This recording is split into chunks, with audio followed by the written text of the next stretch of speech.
Hello everyone. आज का ज्ञान सभी के लिए, बिजनेसमैन, प्रोफेशनल्स या फिर सर्विस क्लास, सभी के लिए। आज का ज्ञान एक्चुअली इट्स नॉट ज्ञान, इट्स लाइक जो हमारी गवर्नमेंट की इन्वेस्टमेंट स्कीम्स हैं वो क्या क्या हैं, आज सुनते हैं। जनरली जो बिज़नेस क्लास पीपल होते हैं they don't look after investments ना। उनको लगता है जितना पैसा है बिज़नेस में लगा दो, और बिज़नेस अगर अच्छा करेगा तो अगर प्रॉफिट कमाएगा तो वही अच्छा चलता रहेगा।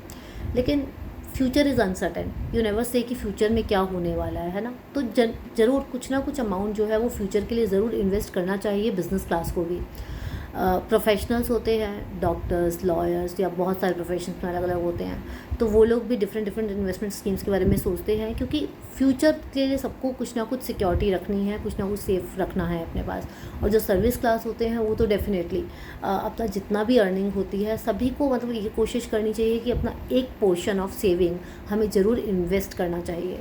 जितना अर्न किया उतना अगर आपने गंवा दिया तो आप बहुत ज़्यादा रिस्क के साथ खेलते हैं।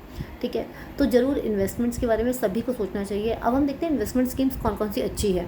देखिए, अगर आपके अंदर बहुत जिगरा है ना और आप बहुत सारा वो ले सकते हैं, रिस्क ले सकते हैं, फिर तो शेयर मार्केट में जाइए। क्योंकि शेयर मार्केट में आप मतलब आपको 50% का भी और 70% का भी उछाल मिल सकता है, बहुत अच्छा रिटर्न मिल सकता है।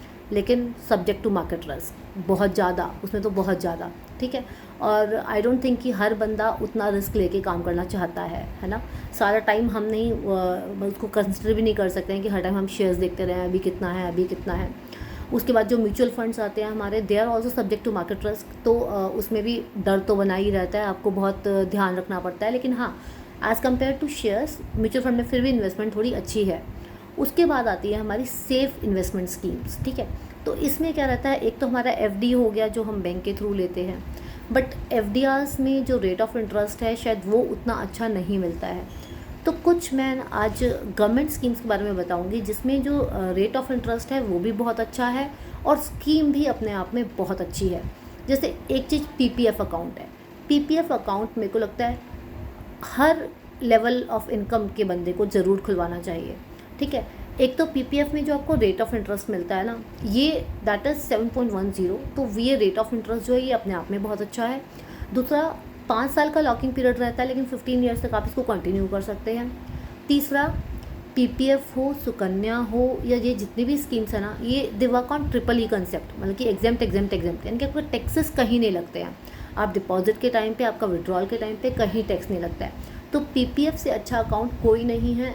छोटे जिनकी इनकम कम है उनके लिए भी, और जिनकी इनकम अच्छी है वो तो है ही है, क्योंकि एटीसी में आपको एग्जेम्पशन भी मिलती है। ठीक है, इसके बाद आता है आपका सुकन्या स्कीम। सुकन्या स्कीम में अगेन, सुकन्या स्कीम भी बहुत अच्छी स्कीम है। सुकन्या में तो जो रेट ऑफ इंटरेस्ट है ना अभी वो और भी बहुत अच्छा हो गया, मतलब कि 8% का हो गया है। तो जिनके भी पास बेटियां हैं, छोटी बेटी है ना, अगर आपकी बेटी की उम्र 10 साल से कम है तो आप अभी जा कर के बैंक में उसका सुकन्या का अकाउंट ज़रूर खुलवा दें। पहली बात, रेट ऑफ इंटरेस्ट बहुत अच्छा मिलता है। दूसरी बात, पीपीएफ की तरह ये भी ट्रिपल ई कंसेप्ट पे काम करता है।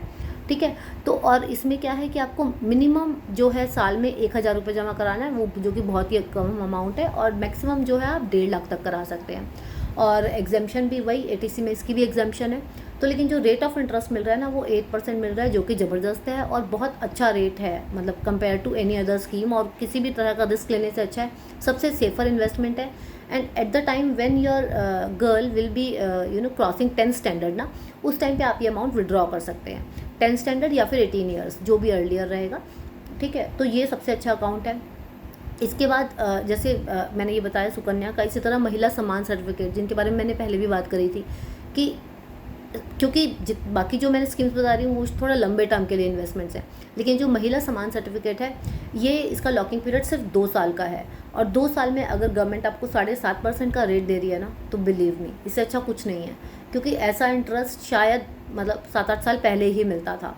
ठीक है, तो मैंने पीपीएफ के बारे में बोला, सुकन्या के बारे में बोला, आपको महिला सम्मान सर्टिफिकेट बोला, और एक और है किसान विकास पत्र। ये भी आप किसी भी बैंक से जाके करवा सकते हैं। तो किसान विकास पत्र में क्या है ना, उसमें भी जो रेट ऑफ इंटरेस्ट जो चल रहा है आज के टाइम में वो 7.5, हाँ 7.5 है वो एट प्रेजेंट जो है ना। तो मतलब कि पहले 10 साल 4 महीने में इसका होता था कि डबल हो जाता था अमाउंट, अभी शायद उससे भी कुछ कम है, 9 years and a few months, तो उसमें आपका जो अमाउंट है वो डबल हो जाएगा।